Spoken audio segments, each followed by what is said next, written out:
to tell you a story I love. Ako si Malvin Quino at ito ang aking story. 2003 nung nagkakilala kami. Tingin ko pa lang noon, nag-share sa akin. Ayaw lang niyang aminin. Naalala ko nga nun kung siya nagpapansin sa akin. Ewan ko ba kung sino nanligaw. Maraming siya nanligaw sa akin nun. Pinakabahan nga ako nun. Panahon na yun dahil wala pa sa isip yung pakikipagrelasyon.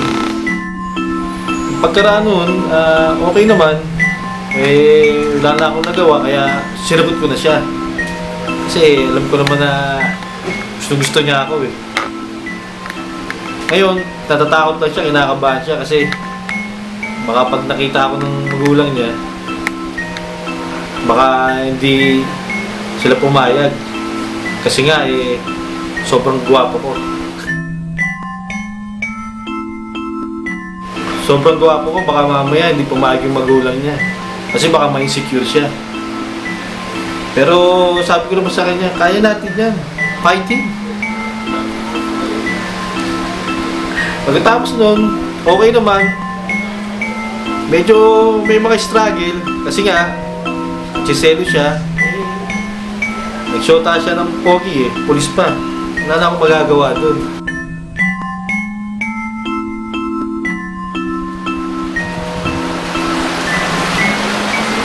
After nung naging kami na, may nagbago. Madalas siya na akong ginugulpi ngayon. Sinisigawan, sinusuntok. Ewan ko ba? Minsan pag tumitingin ako sa babae, nagagalit agad siya. Hindi naman ako tumitingin sa babae. Doon sa kasamang lalaki. Hindi ko alam kung bakit yun. Minsan nahihirapan na ako Pero wala akong magawa.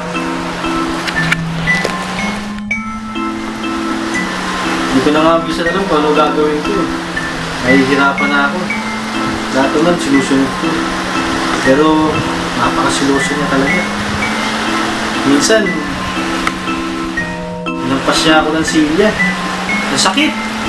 Pero tiniis ko. Nung minsan naman, nampas niya sa akin yung buong mesa. Ang sakit ng katawan ko.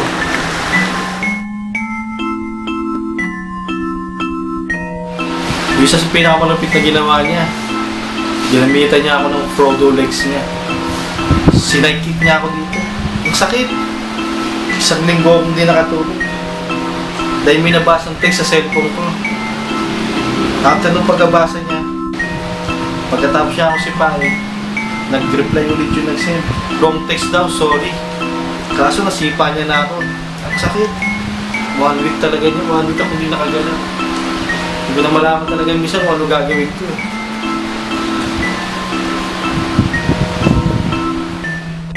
I'm going to tell you a story.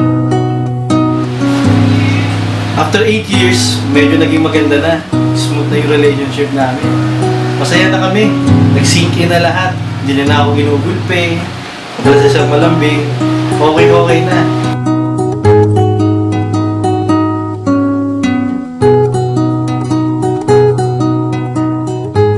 April 25, nag-decide kami magpakasal civil.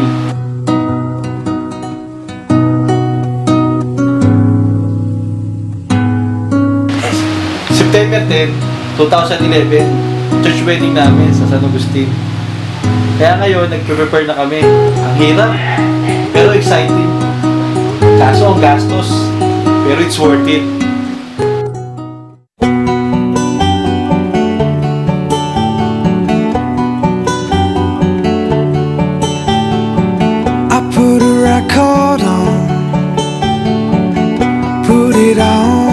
Sing along with you.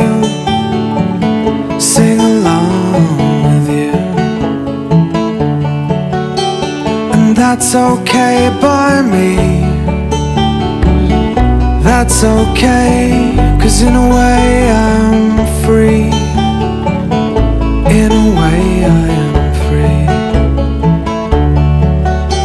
And you don't have to sympathize.